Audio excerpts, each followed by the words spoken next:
She just wanted to save her sister. That's it. But when Mahalia Brice walked into that house on a quiet October night, she had no idea she was stepping into a nightmare. A filthy mattress. A camera pointed at her trembling body. A man whispering scripture as he locked the basement door behind her. And when the sun rose the next morning, Mahalia was gone. How does a woman with so much promise, honor student, small business owner, devoted sister, end up in the hands of a sadistic killer? What happens when desperation pushes you into the dark corners of the internet, and the monsters there are real? Before we dive into this haunting case, like this video and subscribe for more chilling tales of desperation, darkness, and the horrors hidden in plain sight. At just 28 years old, Mahalia Brice was a woman with dreams and a future she had carefully crafted. Born and raised in the tight-knit neighborhoods of Southeast Houston, Mahalia had always been the picture of potential. She was a straight-A student, excelling in everything she did. Her family had always been her foundation, rooted in love and support, and Mahalia worked hard to make sure she gave back every ounce of the love she received. She was the first in her family to graduate from college, and she did it with honors from Texas Southern University, but Mahalia wasn't one to follow a traditional path. After graduation, she didn't chase a 9-to-5 job like so many of her peers. Instead, she took the leap into something she loved, styling. Mahalia became a freelance beauty entrepreneur, transforming wigs, doing makeup, and styling hair for influencers and socialites across the city. It wasn't easy, but it was her hustle. Her small beauty business was steady, if not extravagant, and she made it work. She didn't need a mansion or designer labels to feel fulfilled. What she wanted was simple: stability, peace, and the chance to one day enjoy life on her own terms. Mahalia's life wasn't glamorous, but it was hers, and for a while, that was enough. But then, in October, everything changed. It started with a phone call. Mahalia's baby sister, 21-year-old Henshaw Brice, had been feeling unwell for weeks. A nagging pain, a dull fatigue that wouldn't shake off. But the diagnosis hit like a freight train. Stage 3 non-Hodgkin's lymphoma. Cancer that devours everything in its path, demanding immediate attention. And the hospital, knowing the Brice family had no insurance, no safety net, told them it would take $11,000 up front just to begin the chemotherapy. Mahalia's heart shattered. Henshaw was the light of their family, the one with a future so full of promise, still so young. And yet, here they were, facing a financial mountain that Mahalia couldn't climb. With no health insurance, no savings left, and no way to meet that astronomical sum, Mahalia knew there was only one thing she could do: she fought hard. She emptied her savings, sold her prized wig inventory, everything she had worked so hard to build. She launched a GoFundMe campaign, reaching out to anyone who might be willing to help. But the donations came in slow, and the clock was ticking. As the days wore on and the money kept slipping through her fingers, Mahalia Brice found herself sinking into a desperate, unforgiving hole. The bills piled up. Her small beauty business was barely keeping its head above water. Every day felt like a new struggle, a new heartbreak. And through it all, her sister Henshaw's diagnosis was like a shadow hanging over her. The treatments weren't coming fast enough. The hospital was running out of patients. The mounting pressure to pay up or watch her sister's health slip further away ate away at Mahalia. She had always prided herself on her independence, her ability to find a way through any challenge. But this was different. This wasn't just a tough break. This was life or death. And with no resources left, no one to turn to, Mahalia made a decision that she could never undo. In a moment of vulnerability, she downloaded the encrypted app, the one known for connecting elite clientele with those willing to do anything to survive. It was a world of secrecy and shadows. No photos, no advertisements, no profiles. Just usernames, brief descriptions, and offers. Mahalia wasn't interested in fame or notoriety. She had no plans to advertise herself. She simply needed enough money to get Henshaw the treatment she desperately needed. It wasn't like she didn't know what the app was for. She had heard whispers of women taking desperate measures to make ends meet. She knew the risks. But what choice did she have? The hospital wouldn't wait. Henshaw couldn't wait. Mahalia created an anonymous account. She kept everything as discreet as possible, determined to protect her identity and her dignity. It wasn't about the glamour or excitement. It was about survival. She could handle it. She could endure one night, she told herself. A single transaction to get the cash she needed, then came the message. The username CreekNasty77 was new to the app, and the offer was simple, $500 for one night. No cameras. No roughness. Just a clean transaction, 10 p.m. to 6 a.m., cash only. It seemed straightforward. Almost too straightforward. Mahalia read the message twice. Then 3 times. The tone didn't sit right with her. There was something off about the way it was worded, the way the offer was framed. It felt too clean, too impersonal. The money was laughably low compared to what she needed, but time was running out. She hadn't eaten all day. She was drowning. Her sister's life was slipping further away with every passing minute. She glanced at the pile of bills on her kitchen counter and the unopened texts from the hospital. She could feel the pressure closing in. What was she supposed to do? Turn away from the only lifeline she had, just because it felt a little strange? She couldn't. She wouldn't. Henshaw needed this. Her fingers hovered over the screen for a moment longer before she typed back a simple, "Okay." As soon as the message sent, Mahalia immediately felt a wave of guilt rush over her. But there was no turning back now. She had made her decision, and the clock was ticking. She didn't tell anyone. She couldn't. What would they think of her? They wouldn't understand. The shame was almost unbearable, but the urgency outweighed it. Mahalia dropped her location to a close friend, just in case. She didn't know why she felt the need to do that. Maybe it was the instinct to protect herself, or maybe she just needed someone to know where she was going, even if she didn't fully understand why. With a heavy heart, she packed a bag. Just the essentials. A change of clothes. Her phone. No one would need to know more. She didn't even tell her sister. She didn't want to worry Henshaw. This was temporary.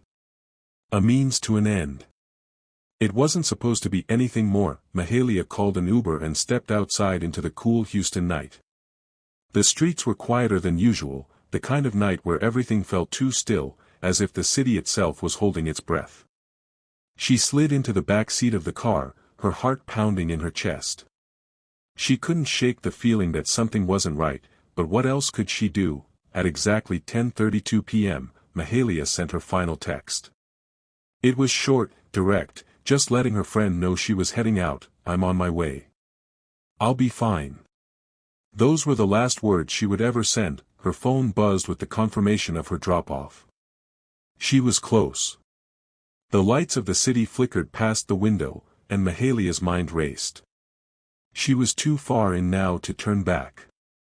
As the Uber pulled up to the address, Mahalia took a deep breath and stepped out into the unknown. What she didn't know, as she approached the nondescript house in the suburbs, was that she was walking straight into a nightmare. The door would close behind her, sealing her fate. The clock would tick. And Mahalia Brice, the bright young woman with so much promise, would vanish into the darkness. Just like that, the next few hours would change everything. No one would hear from her again. The house belonged to Elonzo Threadgill. He was a man who lived on the fringes of society. At 44, he was a former prison guard who had been fired from the Texas Department of Criminal Justice after a long string of brutality complaints. Locals knew him as Crazy Zoe, a nickname he earned not just from his erratic behavior, but from the delusions that ran through his mind. He was a conspiracy theorist and a survivalist, obsessed with ideas that bordered on the insane. Zoe spoke often of population control, lizard people, and his ultimate mission, purging unclean souls. In his mind, the world was filled with impurities, and it was his sacred duty to cleanse it. Zoe lived alone in a secluded house, far from the busy streets of Houston. No wife. No children. No steady job. His days were spent spiraling deeper into his conspiratorial beliefs. What he lacked in relationships, he made up for with an ever-growing collection of survival gear, religious texts, and weapons. His obsession with preparing for the apocalypse was consuming. But it wasn't just the world that he wanted to purify. Zoe believed that it was his divine calling to cleanse the unclean, to rid society of the people he deemed corrupt. For Zoe, the lines between right and wrong were blurred, and violence was justified if it was done in the name of cleansing.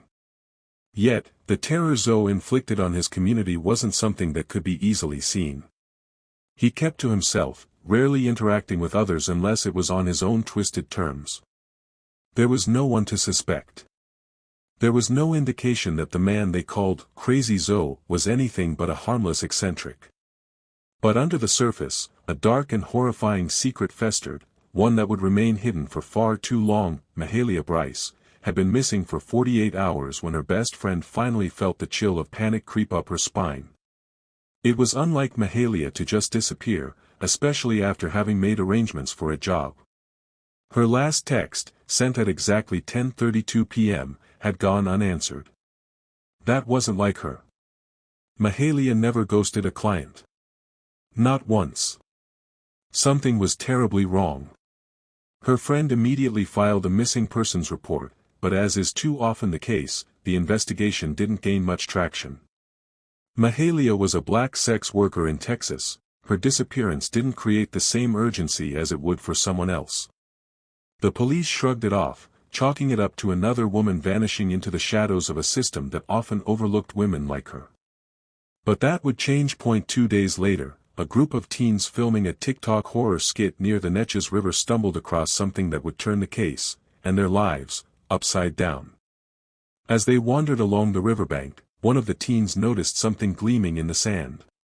Curious, he knelt down and began to dig. What they unearthed was grotesque and chilling. Wrapped tightly in plastic, a human leg, caramel brown in color, glistening under the moonlight. At first, they didn't believe what they were looking at. It wasn't possible. This wasn't some prop for their video. It was real. The camera rolled as they peeled back the plastic, revealing a small tattoo on the inner thigh of the leg, a delicate rose entwined with a butterfly. The sight of it made their stomachs drop. It was Mahalia's tattoo. The same tattoo her mother had described so many times. Her heartbroken mother would later collapse outside a press conference when the police confirmed the DNA. The anguish in her voice became a haunting sound that would stay with everyone who heard it. Y'all treat our daughters like trash. That was my baby's leg, y'all. Her leg. The pain, the devastation, it was palpable. The discovery of the leg set a fire under the case. Using subpoenaed Uber records, the police traced Mahalia's last ride to a remote property in the outskirts of town, Elonzo Threadgill's home. When they arrived, they were greeted by Zoe himself, a man with a smile that barely hid the sinister edge behind it. He offered them a glass of sweet tea and welcomed them in, claiming that Mahalia had never showed up. But there was something off about him. Something they couldn't quite put their finger on. A strange chemical smell lingered in the air, and the house felt too quiet, too controlled. The police weren't convinced. Something didn't add up. They left, but not without suspicion. And that suspicion led them back, this time with a warrant. What they found when they returned that night would haunt them for the rest of their lives. The basement door was padlocked, but it didn't take long for the officers to break it open. The smell hit them first, a nauseating combination of chemicals and rot. As they descended into the darkness, their flashlights revealed a scene straight out of a nightmare. The walls were stained with blood, splatters that told the story of unimaginable violence. The floor was littered with chains that had been used to bind, to torture. In the corner of the room stood multiple cameras, their lenses trained on a stained mattress. It was clear now that this was no ordinary basement. This was a dungeon, designed for something far darker than anyone could have imagined, but the most horrifying discovery came when they opened the freezer. Inside, neatly arranged and vacuum-sealed in plastic bags, were body parts, 2 arms, and the lower half of a torso, labeled with masking tape and dates. The gruesome inventory seemed to indicate that Zoe had been operating under some twisted schedule, accumulating victims over time, preserving their bodies as if they were trophies of his unholy work. As the officers took in the grisly scene, one could feel the weight of the terror that had unfolded beneath that house. The layers of Zoe's delusions, his belief that he was purging the world of evil, had led him to commit unimaginable horrors. The faces of the victims were erased, reduced to body parts frozen in time. Mahalia was not the first, and she would not be the last. But she was the one who had finally brought the truth to light. When the officers ventured deeper into the bowels of Zoe's house, they unearthed something far more chilling than they could have ever anticipated, a camcorder, hidden beneath the blood-stained floorboards. The lens was still intact, the tape still rolling, capturing the horrific reality that Zoe had orchestrated for his victims.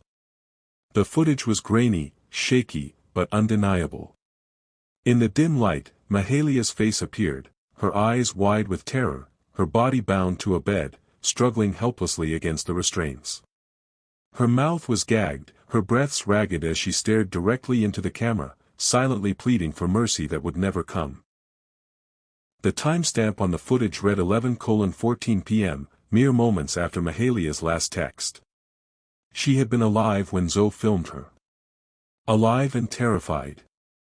That was the last moment she would ever experience before being lost to the depths of his madness. The images on the screen were enough to rattle even the toughest officers, their faces grim as they watched Mahalia, a woman they knew to be full of life, reduced to a trembling captive. But the true horror didn't lie solely in the footage.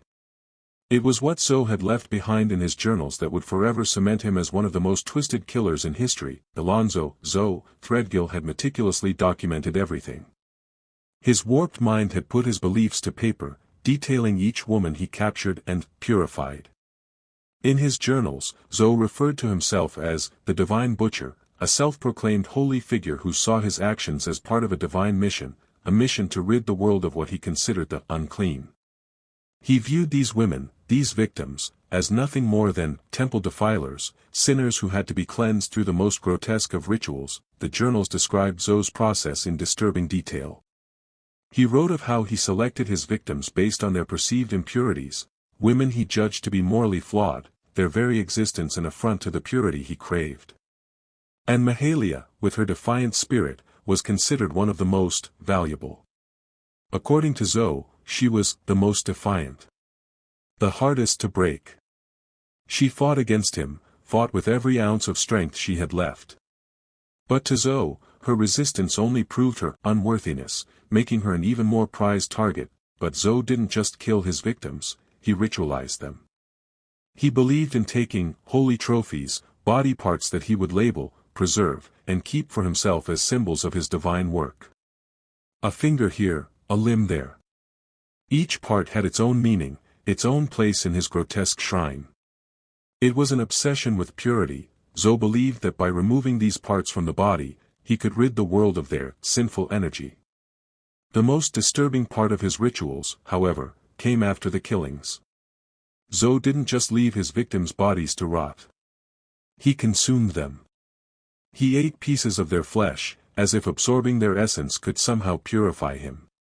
Some were burned in barrels, laced with sage and Bible pages, Zoe's twisted way of sanctifying their souls, of purifying them before they were returned to the earth. His journals were filled with prayers, written in his messy, manic script, reciting lines from the Bible as he mutilated his victims.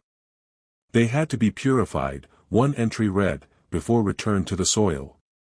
It was all part of his sick belief that he was cleansing the world of evil. He saw himself as a messenger of God, carrying out divine judgment, eradicating the impure in a violent, barbaric way.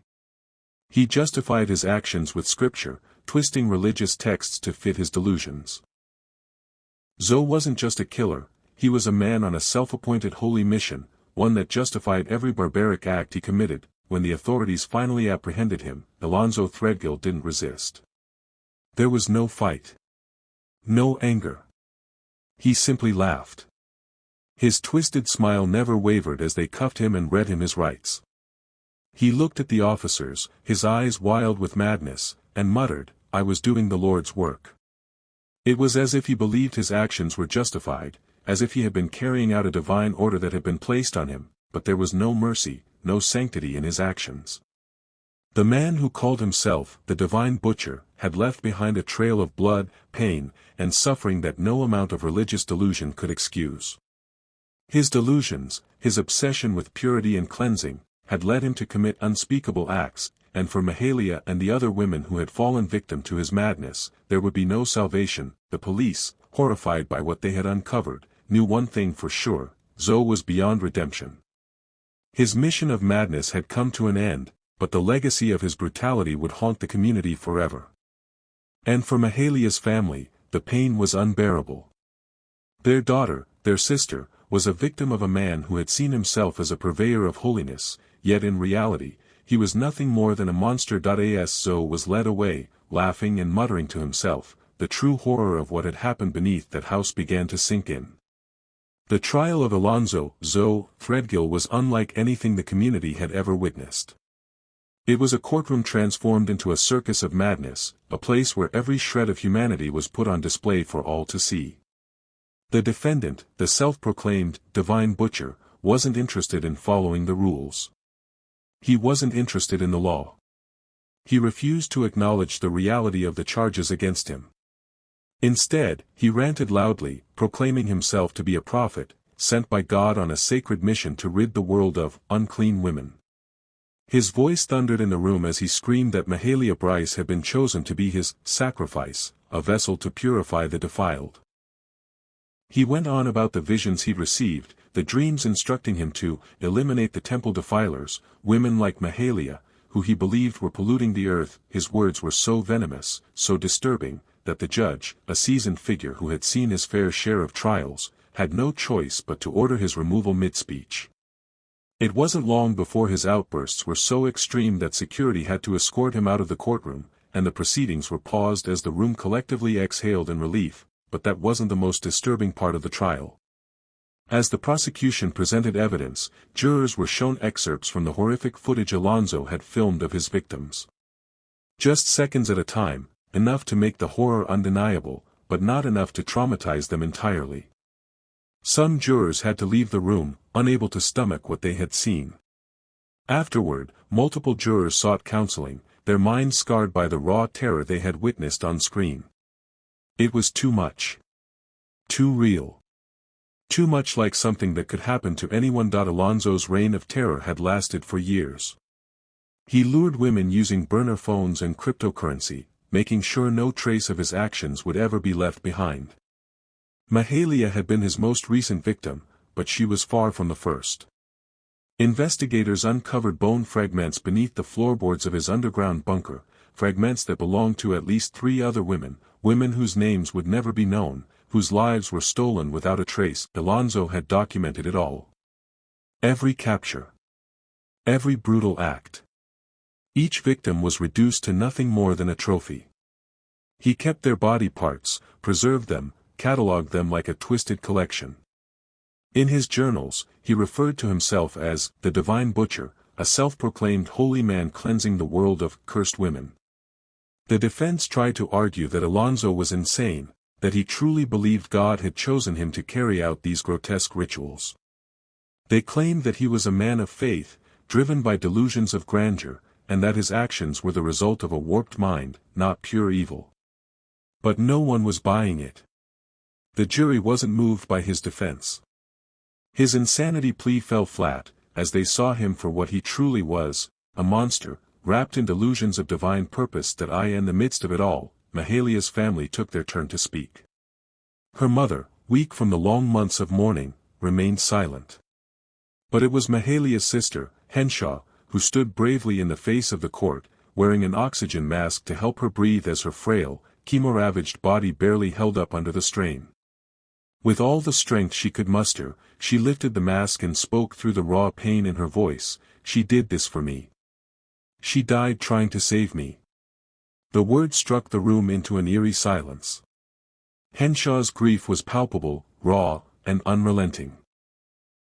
Everyone in that courtroom knew the depth of sacrifice Mahalia had made, and Henshaw's words carried the weight of a promise, a plea, and a final confession all wrapped into one. After 6 days of harrowing testimony, the jury deliberated for just 3 hours before returning with their verdict: guilty on all counts, kidnapping, murder, mutilation, necrophilia, and abuse of a corpse. The judge, a man who had seen his fair share of criminal depravity in his 23 years on the bench, called it the most evil case I've ever presided over. With a steady voice, he sentenced Elonzo Threadgill to death by lethal injection. No divine purpose. Just madness, the judge declared, his tone firm, his face grim. Your delusions don't justify your depravity. And yet, the trial left one question unanswered, a question that gnawed at the Brice family, the investigators, and even the public. Mahalia's head had never been recovered. No one knew what had happened to it. Some speculated that Elonzo had buried it in a sacred place, hidden away from the world, a twisted shrine to his godless beliefs. Others believed he destroyed it entirely, burned it, crushed it, or perhaps kept it as a trophy in his sickening collection. No one knew, and the thought of it lingered in the air like a dark, unshakable shadow. Even as justice was served, the unanswered questions haunted everyone involved. For Mahalia's family, the loss of their daughter and sister could never be fully understood. The pain of not knowing where her head was, of never truly having her back and whole, was a sorrow that no verdict could heal. 6 months after Mahalia's dismembered body was discovered, the unimaginable happened. Henshaw, her sister, passed away. The cancer that had been consuming her fragile body for months finally won. It wasn't just the disease, it was the relentless weight of grief and guilt that had eaten away at her. She had fought so hard to stay alive, to fulfill the promise she had made to Mahalia, to be there for her. But in the end, it was too much for her tiny, frail body to bear. She died quietly, in the comfort of her mother's arms, her breath soft and slow. And with her final exhale, she whispered words that would echo through the hearts of everyone who loved her: "Tell Mahalia I'm sorry." The Brice family was left reeling, robbed of 2 precious daughters in the span of just a few months. A mother who had already lost so much now had to bury both of her girls, one in spirit and the other in body. The weight of it all was unbearable, but their love for Mahalia and Henshaw never faltered. Every year, on June 14th, the day Mahalia's leg was discovered, her family gathers to honor her memory. They hold a candlelight vigil, a small, intimate gathering, where the darkness is pierced by the soft glow of 2 candles. One for Mahalia. One for Henshaw. Their mother keeps a photo of the sisters side by side, framed in gold. Their smiles frozen in time, reminding all who see it of the vibrant, beautiful lives that were stolen too soon. Beneath the photo, a simple wooden plaque bears words that have become a testament to their lives, their struggle, and the love that death could never erase: "We were more than our bodies. We were someone." For just $500, someone thought they could make Mahalia disappear. They thought they could erase her, reduce her to nothing more than a transaction. But the world hasn't stopped talking. The pain, the injustice, the sheer horror of it all has reverberated far beyond that one night, far beyond the boundaries of the Brice family's grief. Mahalia's story didn't end with her death. It's etched into the hearts of those who loved her, into the minds of all who heard her name. And it will never be forgotten. Not by her family. Not by the world. Mahalia wasn't reckless. She wasn't lost. She was a woman backed into a corner, forced to make an impossible choice in a world that offered no mercy. For just $500, her life was stolen by a man who believed he was chosen to judge her. What would you do if it were your sibling? How far would you go? And why is it that black women, especially sex workers, are still treated as disposable in cases like these? If Mahalia's story moved you, please like and subscribe. We're here to remember the victims, not the monsters, and to tell the truths others are too afraid to.